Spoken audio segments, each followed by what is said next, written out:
نحمد و نصلی علی رسوله الکریم. یک مسئله هست که باعث ناراحتی علمای اهل سنت از بعضی از جوانان ذهین و حق طلب اهل سنت شده. بس سر اینه که عزیزانی هستن از اهل سنت، جوانان ما، که به نسبت یک موضوع کمی تشویش افکار پیدا کردن و این مسئله اگر برای چنین عزیزانی واضح نشه یک زمینه گمراهی برای این عزیزان قرار خواهد گرفت. بس سر قرآن و حدیث هست. این باید دانست که کسی از اهل سنت و جماعت، بلکه هیچ کدام از مسلمان ها منکر قرآن و حدیث نیستن. همه قرآن و حدیث قبول دارن، هر کدوم قبول دارن کدوم قبول ندارن اون بحثی جداگانه. عزیزانی هستن در این بین که با این ادعا که فضای مجازی هست، کتاب های مختلف نوشته شده، با سرچ کردن در کتابخانه های مختلف مجازی ما هر نوع احادیثی رو که بخواهیم میتونیم پیدا کنیم. چرا باید تابع مذهب بود و چرا به ما اجازه داده نمیشه که ما طبق قرآن یا احادیث بنابر کدام مسئله ما بخواهیم که فتوا بدیم؟ دوستان دقت بکنین، از چند وجوه، به خاطر چند نظریه چنین نگرش اشتباه هست. چرا؟ اولا که محدثین نوشتن که اکثرتون احادیث هایی که علمای اهل سنت، چون امام بخاری رحمت الله علیه، امام مسلم رحمت الله علیه و دیگر محدثین، اون چیزی که در کتابها اونها جمع کردن و برای امت هدیه دادن، اون چیزی که در ذهن اونا بوده خیلی بیشتر از اون چیزی بوده که در کتابها نوشتن و این حرف بنده نیست. چنانکه ابن تیمیه رحمت الله علیه در رفع الملام عن ائمة الاعلام صفحه 18 این حقیقت را بسیار زیبا نوشته. فرمودن که بله، این حقیقت را باید پذیرفت که ائمه و علمایی که در خیر القرون و قبل از جمع‌آوری کتاب‌های مختلف حدیث میزیستند به مراتب بیشتر از بعدی‌ها نسبت به حدیث و سنت‌های حضرت صلی الله علیه و سلم آگاهی داشتند. یعنی اون چیزی که قبل از نوشته شدن کتاب‌های حدیثی اهل سنت در اذهان و حافظه علمای اهل سنت بوده بسیار بیشتر از اون چیزی هست که در کتاب‌ها نوشتن.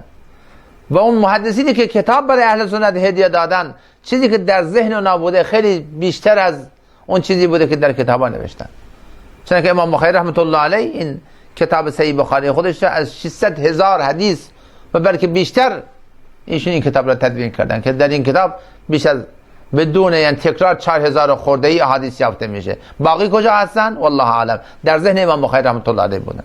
لذا این بحثه که هر چیزی که الان در ما بین اهل سنت به نام احادیث مشهورن، همه این احادیث همون هایی نیستن که در اذهان محدثین گذشته ایمان بوده، بلکه خیلی چیزا بیشتر از این چیزایی که در کتاب‌های حدیثی به ما هدیه داده شده در ذهن اونا بوده و اون ذخیره علمی حدیث را به عنوان فقه به اهل سنت و جماعت اونها تحویل دادن. این یک بحث. بحث دوم اینه که اگر هم قبول بکنیم که همه این احادیث به ما رسیده باشند، آیا بحث اجتهاد چیه؟ بحث استنباط چیه؟ بوده که محدثین ما از یک حدیث چندین مسئله استنباط کردن. در مسائل جدید خب باید یک کسی فتوا بده، یک کسی باید اجتهاد بکنه، یک کسی باید استنباط بکنه. آیا صرفا با سرچ در این مفتی گوگل آیا انسان میتونه که در مورد فلان مسئله از قرآن یا حدیث خودش مثلا بتونه که فتوا بده؟ خب این اشتباه بزرگه عزیزان من. در اعلام موقعین ابن قیم رحمت الله علیه یک مطلب بسیار جالبی را آوردن. یک شخصی آمد پیش احمد بن حنبل رحمت الله علیه از از امامان اربعه اهل سنت، میگه تشریف آوردن شخصی نزد احمد بن حنبل رحمت الله علیه که اگر عالمی پرسیدن 100,000 حدیث حفظ داشته باشه، 100,000 حدیث، دقت بکنین، حالا وقتی که محدثین از حفظ احادیث حرف میزنن به همراه متن، به همراه سند هست، سندی بسیار طولانی یا کوتاه‌تر. فرمودن که اگر کسی 100,000 حدیث یاد داشته باشه آیا این شخص میتونه که خودش را فقیه بدانه و اجتهاد بکنه؟ فرمودن نخیر، این امکان نداره. فرمودند اگر 200,000 حدیث یاد داشته باشه، فرمودند خیر. اگر 300,000 حدیث یاد داشته باشه میتونه اجتهاد بکنه، فرمودند خیر. فرمودند اگر 400 سائل داره سوال میکنه، اگر 400,000 حدیث شخص یاد داشته باشه آیا این شخص میتونه اجتهاد بکنه؟ میگه اینجا بود که امام احمد بن حنبل رحمت الله علیه دست خود به علامت شک احتمال حرکت دادن، فرمودن که شاید بتوان او را مجتهد گفت و شاید بتوان برای مردم فتوا بدهد. لذا اون عزیزانی که امروز در فضای مجازی گشتی زده، سرچی کرده، بنابر کدام مسئله میخوان فتوا بدهن، باید از خدا بترسن. این مسئله خیلی چون شوخی نیست. وقتی شما فتوایی داری میدی یعنی که خدا گفته این و رسول خدا گفته، و اگر این اشتباه باشه که 99% اشتباه هست، این گناهش بسیار بزرگ دوستان. لذا نباید در این میدان قدم گذاشت. برای هر فنی متخصصی وجود داره. الان شما وقتی چشمتون درد میکنه برای دکتر عمومی هرگز نمیرین، میرین به نزد متخصص. همینطور برای کدام عمل جراحی شما برای دکتر عمومی نمیرین، میرین نزد متخصص، جراحای متخصص. همینطور این دین ایمان ما و این مسائل دینی ما بسیار بسیار بالاتر از این مسائل جسمی ما هستند که میطلبه که این مسائل هم به اون اهل خودش چطور بشه رجوع داده بشه. و یک بحثی هست، من قبلا هم البته این در مباحث قبل هم گفتم که مذهب برای ما دین نیست، بلکه مذهب چارچوبیه برای حفاظت دین. همون داستان معروف که زن و مردی یا غالبا زنی بنابر دعوایی که با شوهرشون پیدا کرده بودن آمدن پیش قاضی مالکی المذهب. بعد زن دعوای خودش را پیش میکنه و از قاضی میخواد که به نسبت این موضوع ما فیصله بکنین. قاضی برمیگرده به زن میگه که مطابق قرآن حدیث من حکم بکنم یا مطابق مذهب امام مالک. این زن بسیار فهیم و ذهین بسیار دانا بوده.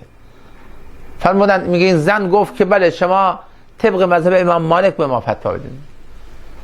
بعد قاضی واقعا تعجب کنه چطور مگه از قرآن حدیث اونا بالاترن؟ فرمودن نه خیر، اون از قرآن حدیث بالاتر نیستن. منتها فرمودن جناب قاضی من بر فهم شما از قرآن حدیث اعتماد ندارم، بر فهم امام مالک رحمت الله علیه از قرآن حدیث من اعتماد دارم. همین عزیزان، مذهب همینه. مذهب ما همین را میده که ما دهنبین نباشیم، بر هر کسی اعتماد نکنیم. هر امام بسری جانشین واقعی رسول خدا نیست. هر قال الله قال رسول گویی لازم نیست که این شخص واقعا حرفش درست باشه. خیلی هستن که اشتباه دارن فتوا میدن. لذا اگر ما در مسائل دینی خودمون به سلف صالح خودمون اعتماد نکنیم و در این فضای مجازی گشتی بزنیم و با این شبکه‌های بعضا به ظاهر اهل سنت بخوایم اعتماد بکنیم، معلوم نیست که این دیانت ما از کجا سر در بیاره، از کجا سر در بیاره، مشخص نیست. لذا همینه که به نسبت این موضوع عزیزان من صرفا با دیدن یک حدیث و دو حدیث یا 100 حدیث هرگز نمیتوان کسی او را مفتی ما بین و بخواد اون فتوا بده. و این مسائل خیلی خطرناکی هستن که ایمان ما و چه بسا نکاح ما را هم در بعضی از مسائل که ما فتوای غلط داده مردم را گمراه کردیم، اینجا این موضوع را به خطر می اندازه. الله تعالی به همه توفیق بده و السلام علیکم و رحمت الله و برکاته.